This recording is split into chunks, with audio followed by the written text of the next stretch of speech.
Hey everybody, this is Shawn, your local dietitian out of Atlanta, Georgia. Today's recipe that we're gonna make is guacamole. So guacamole you can do a lot of different things with. You could do avocado toast with that. You could do guacamole and dip it with whole grain chips, crackers.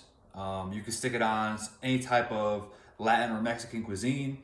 It could be a burrito, it could be a bowl, it could be tacos, quesadilla, lots of different stuff that you can utilize guacamole with today. So to start off, what are you gonna need to make this guacamole? So first and foremost, all of our utensils we're gonna need a bowl. You're gonna need a sharp knife, all right? Don't get the dollar store knives. If you're gonna get some knives, invest in them. It's gonna cost you a little bit of money, but you're gonna thank me because they're gonna last you for a long period of time and you'll be able to cut through stuff like butter. You're not gonna have to saw through it super hard. You're gonna need a cutting board, a spoon, and then a tablespoon /or teaspoon, depending on how much of certain ingredients you would like to stick in. What are we gonna need ingredient-wise? We have some fresh avocados. I have some tomatoes. We have an onion. I have some minced garlic already done. You can use fresh garlic as well. I typically like to use everything as fresh as possible. But I just ran out of garlic the other day, so we're gonna utilize what I have available. We're gonna do a little bit of red pepper flakes at a touch of heat. We have our salt and pepper grinders as well. Usually guacamole is made with lime juice. Again, I don't have lime juice today, so we're gonna substitute that citrus with a little bit of lemon juice. So how we're gonna start off first is we're gonna cut into our avocados.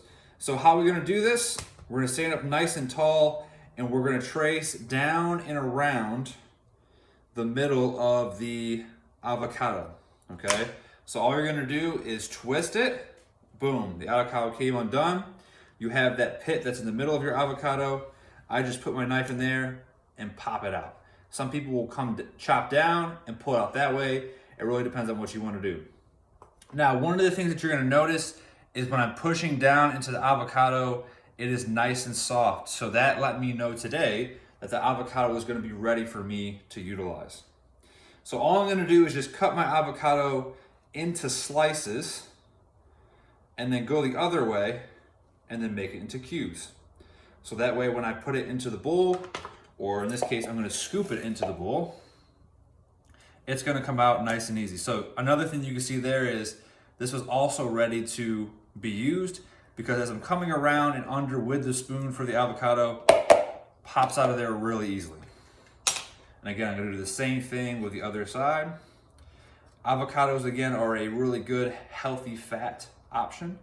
A lot of monounsaturated fats. Again, these fats are really important for hormone production, cell health, reducing inflammation, reducing soreness, our brain health as well. So it's really important that we're including lots of healthy fats into our diet.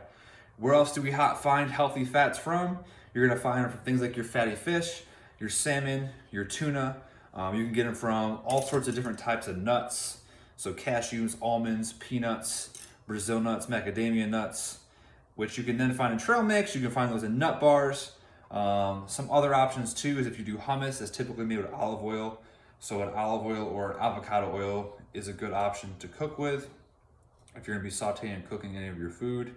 And then we have your seeds. So things like chia seeds, flax seeds, pumpkin seeds. Again, you can typically find those in trail mix bars as well. And then the last thing you're gonna find is going to be your nut butters, or in this case, your seed butters. So some butter is an alternative butter. So if you have a peanut allergy, seeds or sunflower seeds or seeds in general are gonna be a good alternative healthy fat option if you can't handle nuts because of your allergy or intolerance. Or again, if you don't have that issue, again, peanut butter, cashew butter, almond butter, those are all really good healthy fat examples that you can include. So we went through both of our avocados. One thing I forgot, I gotta grab a fork real quick. So that fork's what we're gonna use to smash the avocados down. Okay, I'm smashing them real good. Now again, everyone likes their guacamole a little bit different. Some people like it really smooth. You can put it in the food processor if you want to. I kind of like mine a little bit rustic. I like those pieces of avocado in there. You know, some will be a small chunk, some will be a really big chunk that you'll get. Again, it's really all based off of your preference and what you like.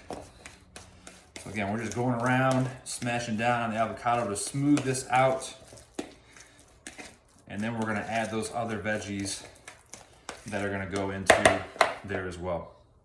So avocado is done. Next thing I'm gonna do is we're gonna break down my onion. Now again, like any of the things you're gonna put into the guacamole, it's gonna depend on what you want, right?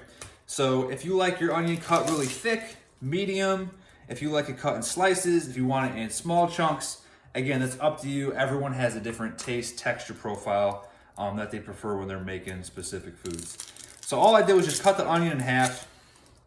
I don't really like a ton of onion, so I'm not gonna use the entire thing. I'm just gonna use half of it, all right? So all I'm gonna do is I'm gonna hold the top of the onion and I'm slicing down the middle, okay? And then now I'm going to cut down small little slices through the onion there. And by cutting through the menu, or through the onion, and then cutting through the middle and on the sides here, that's gonna allow me to have smaller chunks, right? So if I want smaller chunks, I'm gonna go closer together when I cut. If I want larger chunks, I'm gonna leave more space specifically in between the onion to get that. So I like mine a little bit more finer. So I'm gonna cut mine really close together. And you're noticing my hand, okay, it looks like this when I'm holding the onion. I don't want my fingers out because I don't wanna cut my fingers. All right, so holding it like this and moving your fingers back is allowing me to make sure I can still have control of the onion, but at the same time, I'm not putting myself in a position where I'm going to cut myself. No one's got time for that. No one wants to clean up after that type of mess. So all I'm gonna do is, my onion's all cut up. Just gonna throw that into the bowl. Okay. Next thing we got going down is our tomatoes. Again, if you're a tomato lover, you can stick a lot of tomatoes in there. I'm just gonna cut these in half. Really simple. If you want them in fours and you want them smaller, you can do that too. There's lots of different shapes and sizes and types of tomato. So again, choose a tomato that's your favorite that you want to stick into the guacamole. These are just some that I had left over. There's some nice salad or cherry tomatoes I have here. Boom, that's done. Just gonna give this a little bit of a mix so it blends all together. If you see my eyes tearing up a little bit, that's because of the onion. Or maybe it's just because I'm so happy I'm making guacamole. I don't know which one it is. All right, so we got that incorporated. So I'm gonna bring this back. Next thing I'm gonna add is a little bit of garlic. If I can get the thing open. Oh, it don't wanna open. All right, well, trick for you. Something doesn't open, grab yourself a towel, gives you some more traction. You heard that pop? Popped it open. Sometimes when your hands get really slippery and then you're trying to move something like that, it could be super challenging. So I have my tablespoon. I'm just gonna do a half of a tablespoon of garlic, popping that in. I'm gonna use a generous amount of black pepper and salt. I do sea salt and I do regular iodized salt. Again, iodine is important for your thyroid. I like the taste of both, so I just mix them together and then I just shake it up and I get a little bit of both in my salt shaker / grinder. Okay, next thing, to add a little bit of heat, I'm just gonna add a sprinkle of red pepper flakes. Okay. And then the last thing we have that we're gonna add is a little bit of lemon juice. Again, most people use lime juice. I don't have any today, so lemon juice is gonna be. So we're gonna do a tablespoon of lemon juice. Again, the citrus is gonna help kind of reduce that browning effect that we typically get with some of these dips and mixes that we make. So that way it stays that nice, vibrant green, and it gives you that nice citrusy punch and taste to it. So I took out that fork. Now I've got in my spoon.